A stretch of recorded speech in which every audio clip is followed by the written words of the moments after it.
Welcome this morning in a time of waiting, a time of preparation. We are not the most liturgically traditional congregation that ever existed in the world.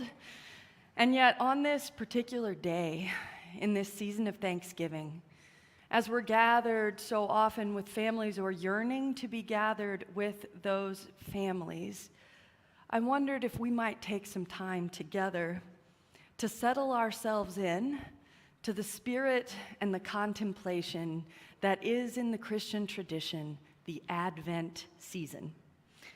Advent, in Latin adventus, it literally means waiting.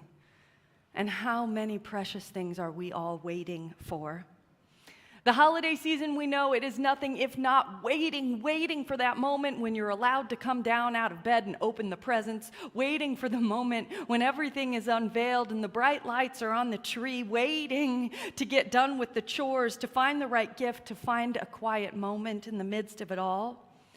And so we light our chalice in this season of waiting, in the hope that we might find in the midst of this waiting the deep patience that makes it all worthwhile. The patience to forgive ourselves, to forgive those who do not do as we wish, and this world that is not always what we need it to be. May we find the patience in this season to hold the wisdom to prepare the way here and now, even in the very midst of the longest of long nights.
It is my official job in this moment of the service to offer words of welcome, but we all know that welcome does not just come from whoever stands in the front of the room.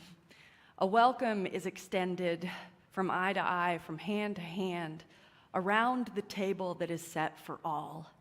And so on this Sunday, gathering on Friends and Family Sunday, some of you might have brought your own relatives, the people you love, the people you hold close to you. Welcome if it is your first time or your 400th time in this place. Truly, what we create together, we create among generations of people who have brought their heart and soul, their love and their labor to this place. And your presence here means that even if only in some small way, you have changed us already.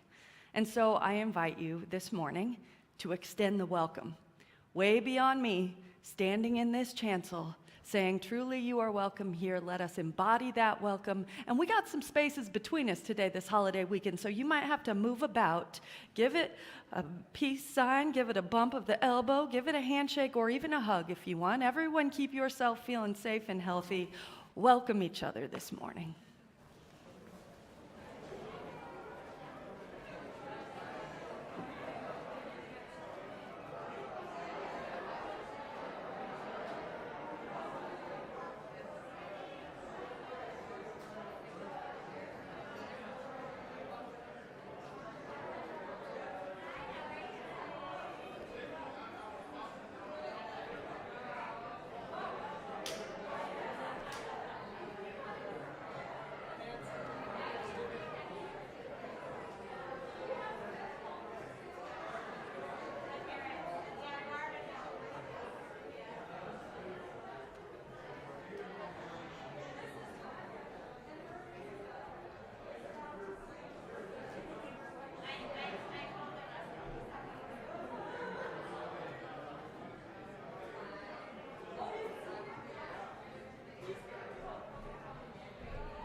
All right, I guess we have to come back together now. I don't know what you were doing in that time of welcome, but what I was doing was bragging about Michael Nonsel and what an amazing voice he has, and how blessed we are that he is our soloist and our hymn leader today. Our opening hymn, as Michael reminded me this morning, in Old Methodist hymnals there was a notation which said, "Sing lustily," with full voice and full body, and I think that's fair for this hymn, which is about searching and maybe finding and hoping for that which fills our heart in a season that sometimes feels so dark. There is more love somewhere. Michael, lead the way.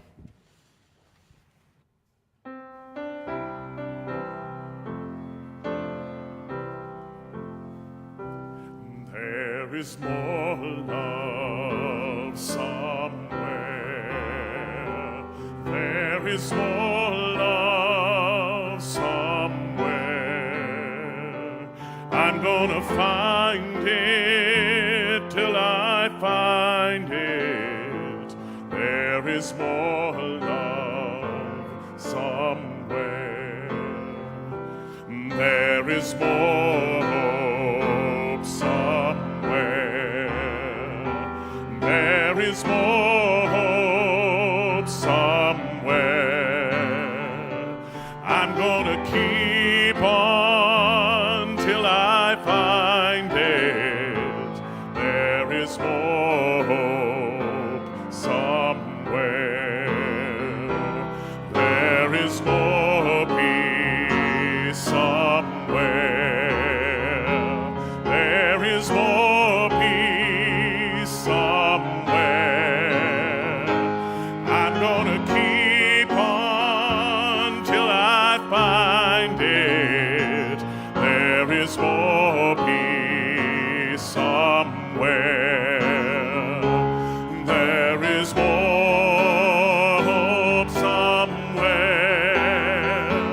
There is more hope somewhere.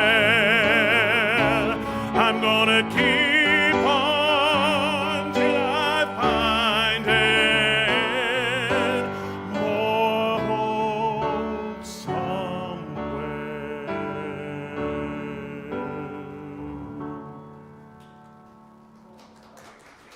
Amen.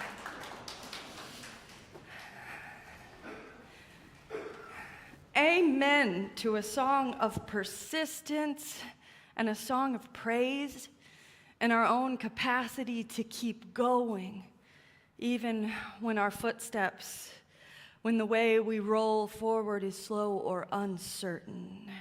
Such power in persistence. This morning, as I reflect on Advent and think about waiting, I found myself also pondering what it is to wait acutely. Is there anything more acutely observed, more eagerly anticipated than an incubator full of chicken eggs smack in the middle of a second grade classroom? Have you ever had this experience? Been that kid or maybe that teacher trying to manage the life of a second grade classroom while waiting, perhaps not patiently, for the moment when something altogether new might be born. I remember when I was a second grader at Farmersville Elementary School in Mount Vernon, Indiana. That was really the name of my elementary school. It was not hard at Farmersville Elementary School to find ourselves in possession of a clutch of chicken eggs, right there in the incubator on the side of the room. And I tell you, as you will not be surprised, can I just note on that, every single time a second grader picks up a baby chick, you fear just a little bit that they will strangle it? Like, that's just part of the deal, the fear, the anticipation, the joy, the delight. And there at Farmersville Elementary School, in the first couple of days when we got our eggs, even though we knew, because we'd been taught all the things about the life cycle of a chicken, we knew it would take some time. It was hard to teach our class in those first 2 days. So hard, in fact, that the one thing I remember is that our teacher, Mrs. Moy, she put us on a schedule. so that only one of us at any given time of day could go and stare with eager anticipation into that incubator full of chickens. And I don't know how often the schedule said, but surely it must have been something like every hour on the hour, one child eagerly watching, eagerly waiting, anticipating the moment. And when finally the moment came, when finally the signs and portents, all the things that the world gathers together to let us know something new is afoot, when finally the first sign, the first beak through the first egg cracked through, one of us, not me, but one of us was there watching. And it occurs to me that hope and the signs and portents of hope is like that. If we don't anticipate it, if we don't watch and wait for it, if we don't look for the signs, we might just miss it, even when a whole new way is on the cusp of being born. And so in this season, in this time of Adventus, this time of waiting, I wonder if we might together take just a few moments pondering what it is to wait for the birth of hope. I want to invite you, as the music plays, to think of something in this world that makes you feel hopeful, of something that might yet come, cracking its way through the hardest of shells. And I wonder what it would be like to begin each day, maybe just in this first week of Advent, with the question, where will I see signs of that hope today?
We say in this place every Sunday that we don't gather in this place complete.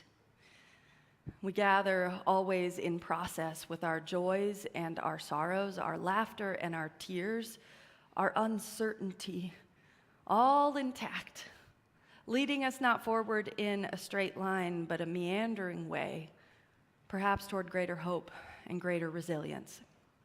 And so in this time in the service and throughout the rest of the service, you're invited at any point to come forward and light a candle for the joys and sorrows that live in the sanctuary of your own heart this morning.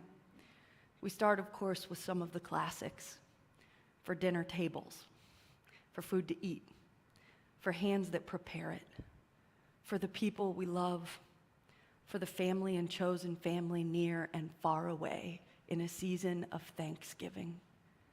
We give gratitude for our communities that help us figure out who we are and who we want to be. We give gratitude for the chance on this day to begin again, to forgive ourselves, And we lift up all those in our community struggling in varieties of ways. Particularly, I want to lift up Dave Geiser, one of the healthiest, most vibrant dudes I know, who himself is in the hospital recovering beautifully, but from double pneumonia that caught their family by somewhat of a surprise this Thanksgiving season. Dave's doing great. He and Barb don't need calls, but they would welcome cards and the reminder that they are part of this community and a love so much greater than all of the plans which go awry. I also must, as ever, speak to the brokenness at the heart of the world, including the fact that right now, this week, we gather in the wake of the third straight week of violent mass casualty shootings in this country. From 3 weeks ago, when players on the on the UVA football team were shot on the bus on their way home from a field trip here to Washington, D.C., learning and growing full of hope and possibility, caught short in all of that promise at the end of a gun. From just last week, when people who simply wanted to dance in a place that felt safe, to be themselves, to be full of love, to shine, were shot down at Club Q in Colorado, a sanctuary for the spirit if ever there was one. And this very week, when workers in the break room of a Walmart in Tidewater, not far from here in Virginia, were shot down in the middle of the holiday season, just trying to stock those shelves so that we can do what we wake up yearning to do: buy our kids the presents they want, buy ourselves the food we need. 3 weeks in a row, 3 violent mass casualties at the end of a gun, 2 of them in the state of Virginia, right next door. We wait, and we have waited long, for a different world. We wait not only with patient expectation, but with preparation and commitment, knowing that not now, not ever, will this state of suffering be acceptable in the sight of the holy or in our hearts.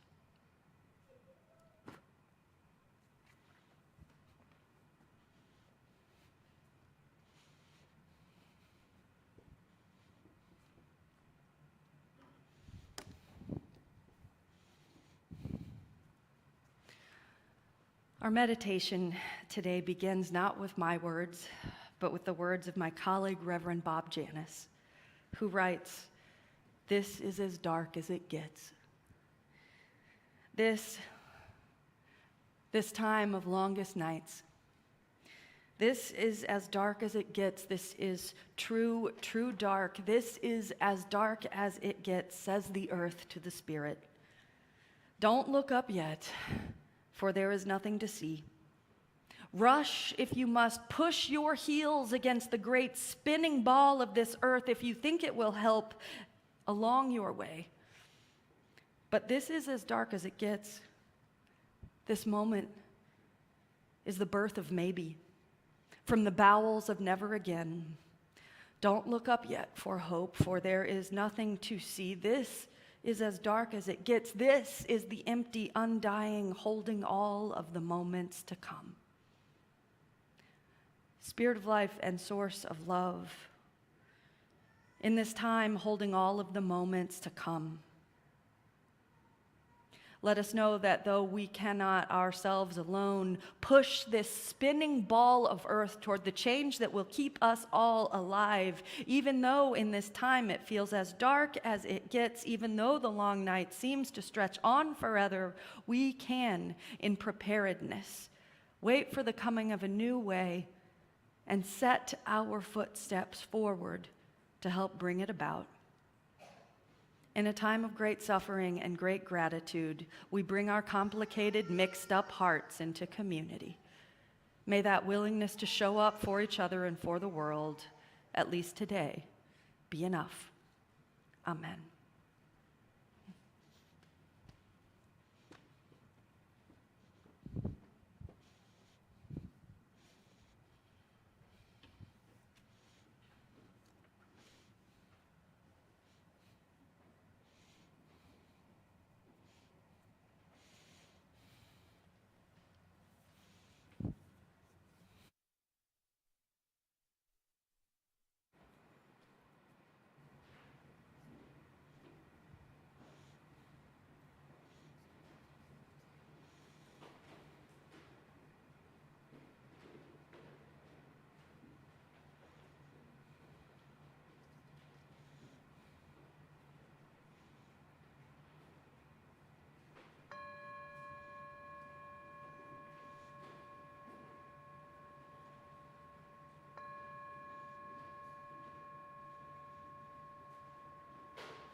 Some people have said that Spirit of Life, that hymn, number 123 in our hymnal, the lyrics projected up there, that hymn, Spirit of Life, is perhaps the most universally practiced prayer in our Unitarian Universalist tradition.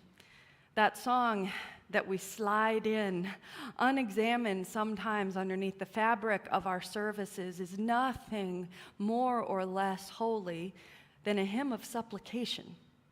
An invitation for a spirit outside of ourselves, maybe a spirit of hope, maybe a spirit of purpose, to come unto us and help us make a way forward. It is a prayer, an invocation, sung in this place every Sunday, that is in fact not so different from the prayer of invocation, which will be our offering music today, one that will be familiar to many.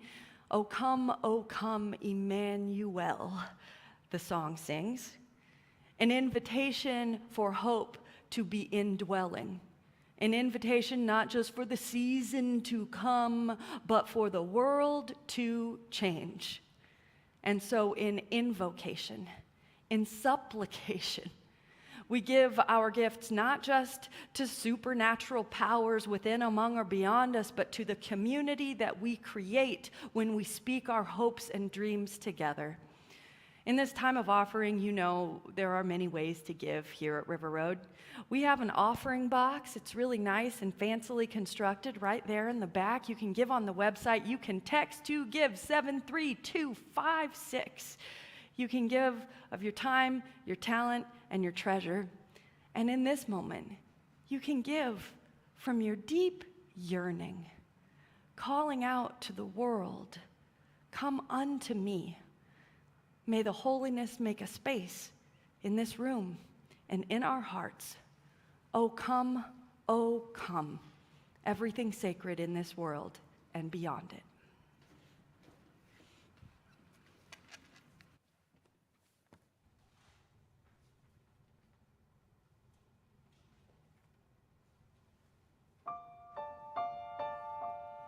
O come, Emmanuel,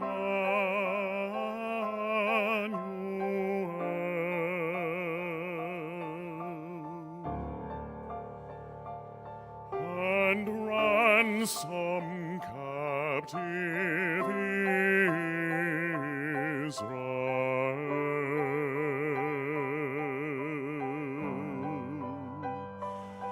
that mourns in lonely exile here,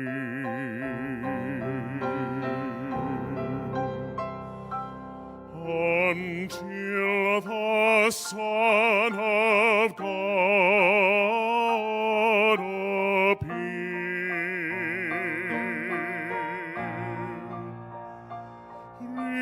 Rejoice,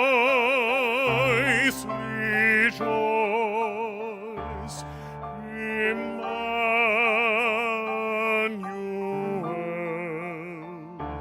shall come to thee, O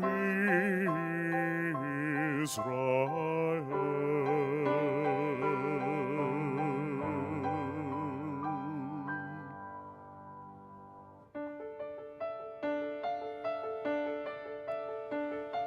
O come, thou rod of Jesse,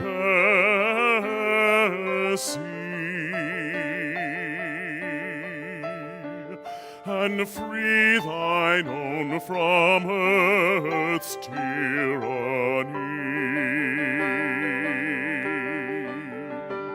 O come, thou day spring from on high, and cheer us by thy drawing nigh. Disperse the gloomy clouds of night, and as dark shadows put to flight. Rejoice,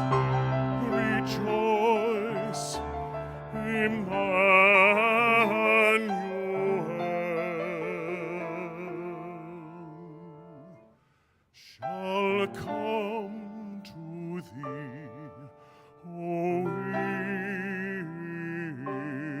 Israel.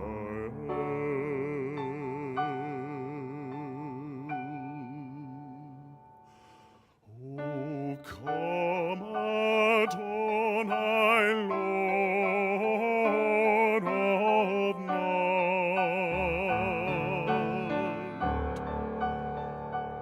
who to thy tribes come unto Zion's height.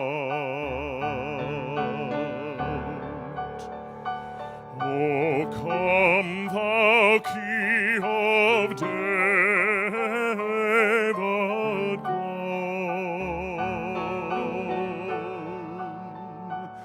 and open wide thy heavenly home.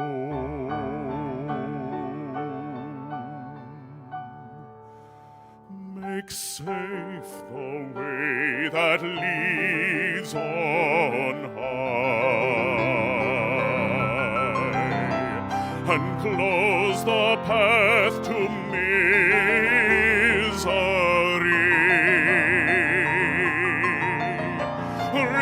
Rejoice, rejoice, Emmanuel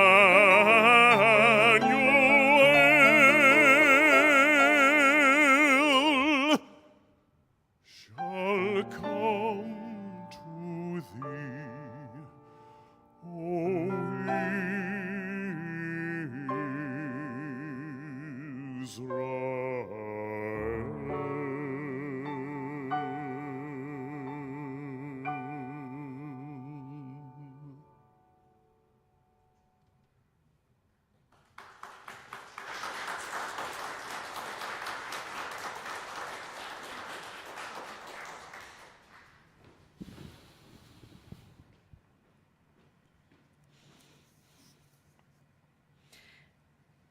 One of our former ministers here at River Road, a beloved mentor and teacher and friend of mine, Bill Murray, he was an inveterate humanist. He did not believe in the coming of messiahs nor of miracles outside of natural ones. He certainly did not think Jesus was the one who would come to save him, and perhaps he did not think that anyone at all, any one person at all, would come to save us in the end. But Bill loved this time of year. He loved the build-up to the Christmas season, and when all the waiting was over, that dyed-in-the-wool humanist with a heart, he loved the candlelight on Christmas Eve and the gathering around the cradle of a newborn babe. And not so long ago, or maybe a very long time ago, not long before his death, I asked Bill about that. I said, why, when you are the furthest thing from an Orthodox Christian, do you love Christmas so much? And he responded, lying there in his bed, quickly and decisively. He said, because I get to talk about the incarnation. He said it like that, like, duh, Nancy, obviously. Because I get to talk about the incarnation, and who would not want to talk about the incarnation, he implied. Why wouldn't you want to proclaim the heart of the good news in the center of the Christian tradition that remains accessible no matter your stance on miracles? You see, incarnation, the one Bill talked about, it literally means to be made flesh.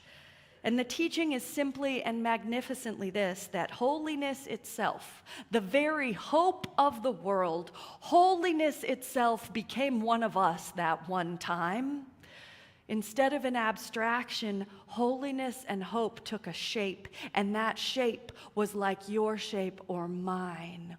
Holiness came and looked like all of us, and hope walked around in our own bodies. The ancient story says that God did not content God's self with sitting on a cloud or flinging thunderbolts around through the heavens, but took a form that has been taken by you and me and all of us over thousands of years.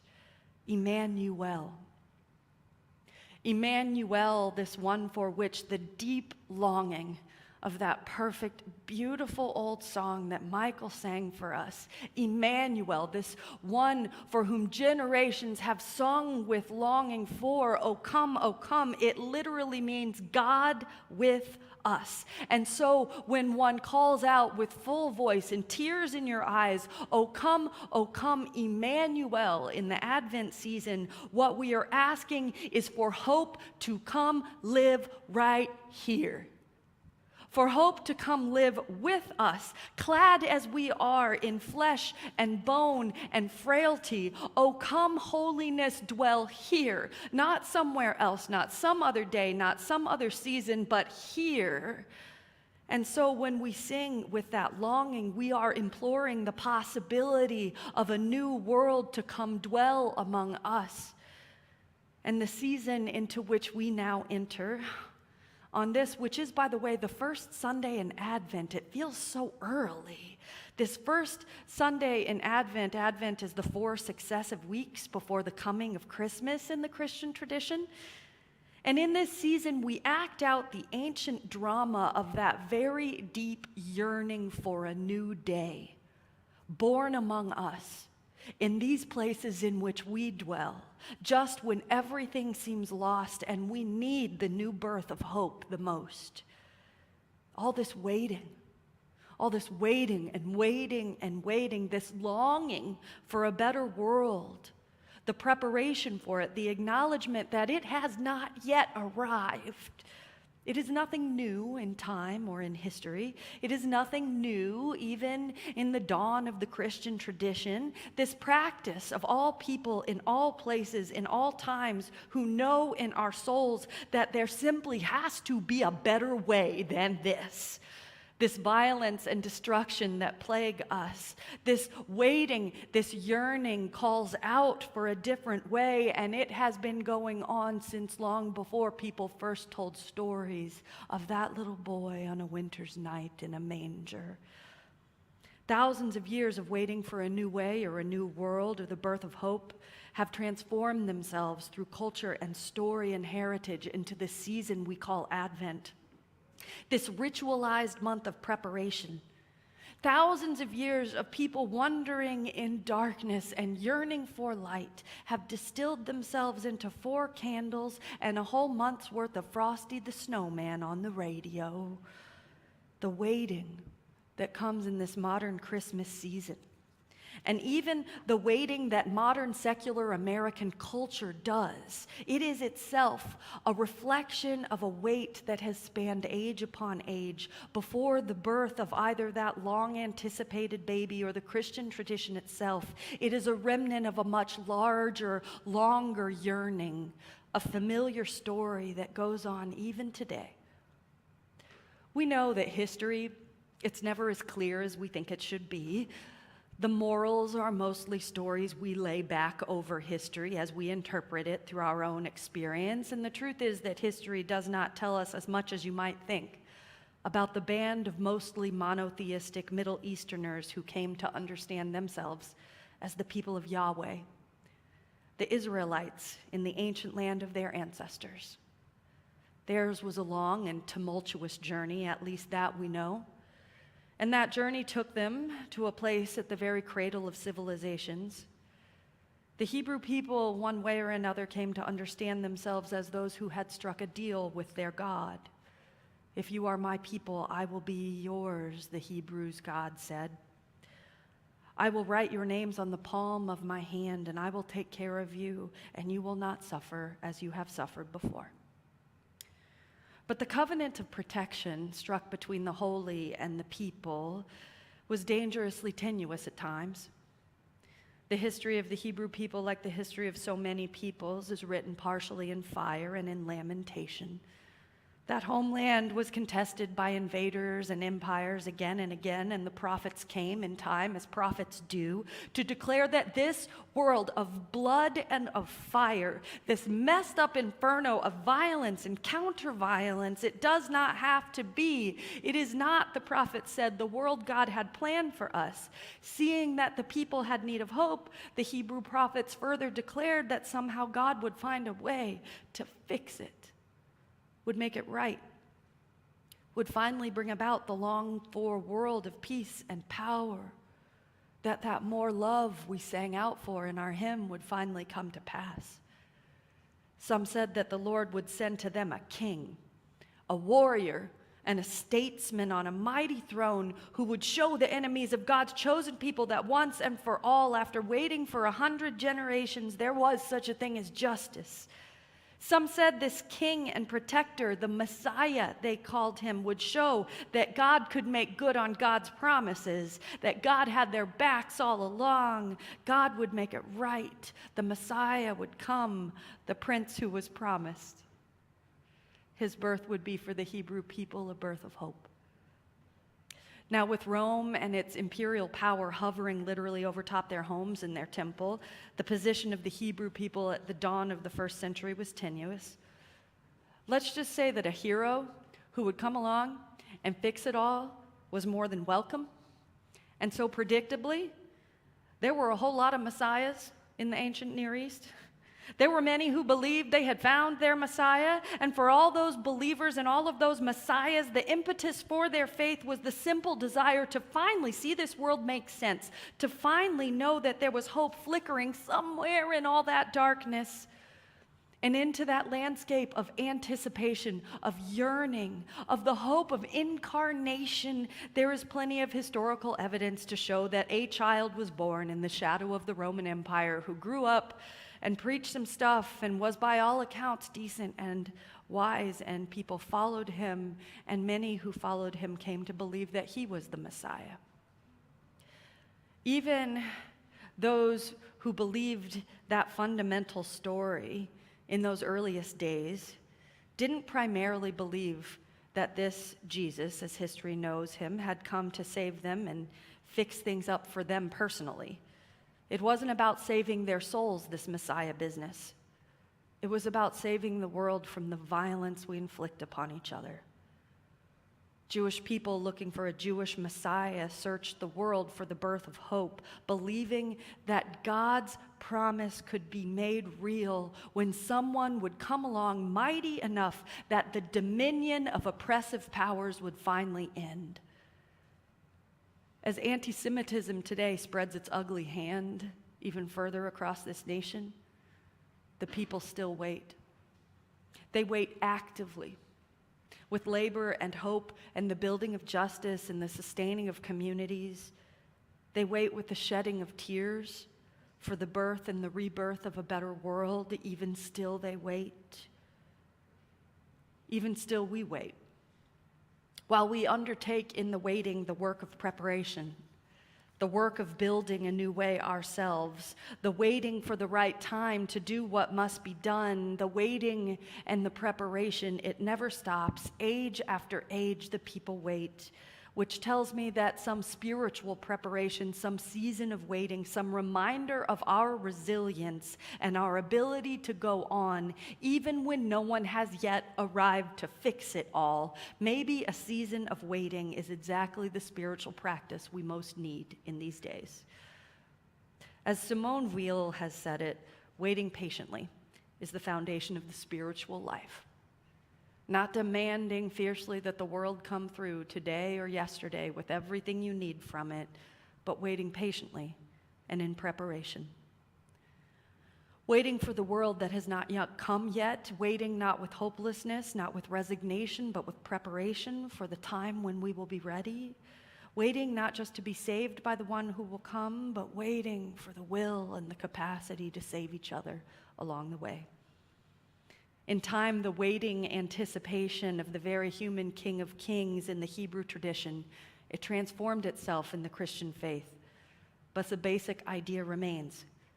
buried underneath all the tinsel and all the lights, buried underneath Black Friday and Cyber Monday, this season symbolizes the hope that everything can and should be different than the world we know, bent on violence and destruction. This season symbolizes the undying hope that there can be a better way. This world is still broken, obviously. The seeds of the wars that tear at this world were sown generations ago. The stories of dominion and destruction go on, and things do not make sense. But there are still those of every tradition who would have us hope. There are prophets who say there can be a better world, who tell us to prepare, to make ready the way, to build our reserves while we can for something new. The music and the art of generations tells us that in this waiting, we are preparing. The song that our band here at River Road loves to play the most, Curtis Mayfield's People Get Ready, is nothing more or less than a reminder that now is the time of preparation, because there's a train coming, and when it does, we must be ready to get on board. The great sage of the 20th century in American music, Bruce Springsteen himself in Thunder Road, tells us that a savior might rise from these streets, but the road stretches out. It can take us anywhere if we are brave enough to undertake it. I know maybe you are tired of waiting. I know you have maybe waited long enough for a savior to rise from these blood-darkened streets. Maybe I am tired of waiting too. Maybe I want to tear some things down and build them back up again, not later on, not after Christmas, not in some other season, but today, maybe so. And yet, nobody ever changed the world without preparation. Nobody is always ready in every moment on any given day to incarnate hope in a way that actually translates to power. After all, there is an active waiting. You don't welcome guests without sweeping your front porch stoop first. You don't rise to the occasion to greet a new calling in your life without preparing for it. You do not get to Christmas without Advent, because the incarnation of hope does not happen all at once, but through tiny signs and portents, moment by moment, until the beak cracks the shell for the first time. It takes patience. That patient waiting at the center of things. It takes these weeks when we long for the coming of the Holy, so that when hope does come, we are ready. The prophets of every age, and the prophets of this one, Christian and Jewish and Muslim and beyond, speak not just of the birth of a single Savior, but of the continual rebirth of a salvific power in us all. We have found new ways to celebrate the birth of hope. Not just in the birth of that single baby boy, but in every newborn child, born into this world, as Wordsworth once said, trailing clouds of glory. This Advent season, may we find the holiness at the heart of the waiting. Let us use this time to search for the signs and portents of a hope not yet born. Let us not skip through it, or rush past it, or wish it away. Let us live into the season, and may each candle lit in whatever darkness the world might know burn just long enough to show us the way toward the dawn. Let us not rush, but take our time, so that when holiness and hope really do come to dwell among us, all things have been made ready, and we can go through the doors left wide open with gladness, prepared for all that is to come together.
What we do together, and we do with gratitude.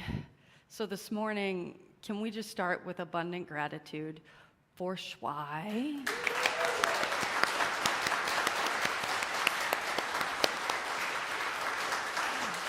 And of course, for Michael, who just brought his whole heart and soul.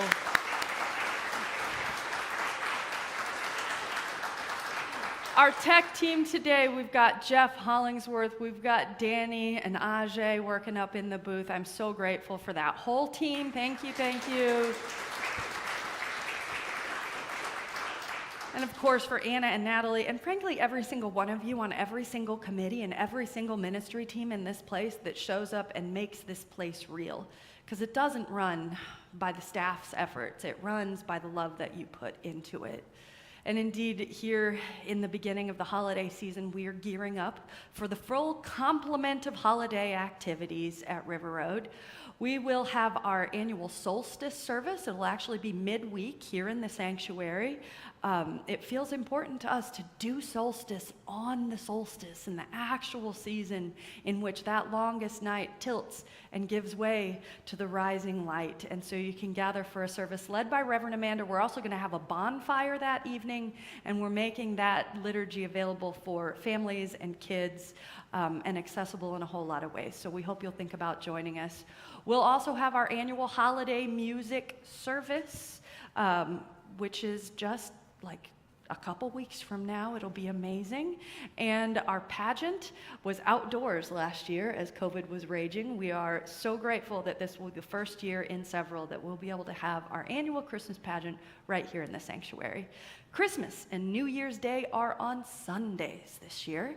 On Christmas Day, we'll have a pre-recorded broadcasted service that you can watch at home, but on New Year's Day, you can come here with me and Cliff. We will be the few and the proud, I am sure, to gather to honor the turning of the year. There's that and so much more in your e-weekly, and we'll hope you'll check out everything that's coming at us this holiday season. And as we have gathered in this place, filled by gratitude and carrying with us the light and the illumination of this candle that we send forth into the world as we search for hope. May you go then to be who you already are. You are the beloved and precious children of everything that is sacred in this world and a great many things beyond it. And the goodness and mercy, the joy and the justice, the power and the possibility of the Spirit are at loose in you and through you in the world. So go then to be who you already are, and may you be abundantly blessed.